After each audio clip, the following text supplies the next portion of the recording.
ও হ্যাঁ, তার আগে আমরা চোখে পড়ে নাই, এখন এই যে সাংবাদিকের চোখে পড়ছে। নিজের পকেটে ঢুকাও তো চোখে পড়বো কেমনে? না চেঞ্জ করে দিবেন আপনি, এটা বলতেছেন। অতিরিক্ত দায়িত্ব তো আপনি 2 দিন আসছেন এখানে। না, তার মানে এটা তো আগে এখন করেন দেখি দেখি তার মানে আপনিও দেখেন না কি হ্যাঁ এই সমিতির লোকজন কেডা বাড়ি যাচ্ছে, আমরা চোখে পড়ে নাই, এখন এই যে সাংবাদিকের চোখে পড়ছে। নিজের পকেটে ঢুকাও তো চোখে পড়বো কেমনে? নিজের পকেটে ঢুকাও তো, এর জন্য পেট তো দেখা যায় না। এটা খেয়াল করি নাই স্যার, সরি আমি তো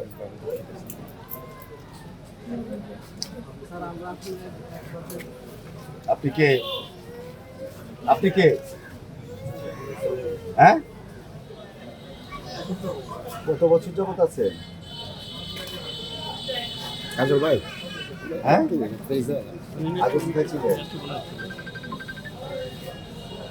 আপনি তো এসে দেখলেন স্যার বিষয়টা, এইটা দিয়ে যদি একটু মন্তব্য করতেন। না, এটা মন্তব্য আপনি তো আপনাকে কেউ আসলে এখানে আপনি না, আমি হঠাৎ করে কাউকে আসছেন। জানাই নাই, আমি এই কারণেই জানাই নাই, কারণ আমি জানলে আগেই ওনারা অনেক কিছু করবেন। আমি হঠাৎ করে আসলাম, এটা আসলে কি হতভম্ব না হতাশও বটে।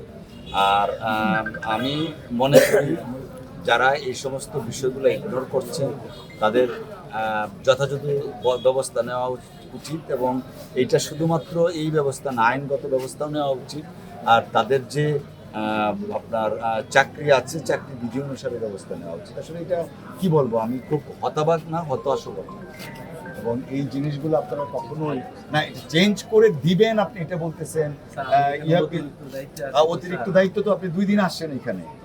আর এইটাতে তো দেখেন আপনি, এটা হয়তো আপনি কখনো পরেও দেখেননি। তাছাড়া আপনার দলিল লেখক, মানে সর্বস্তরের একটা দুর্নীতি, এটা হয় নাকি? দেখি একটু জায়গা দেন, এই জায়গা দেন। এখন হয় না।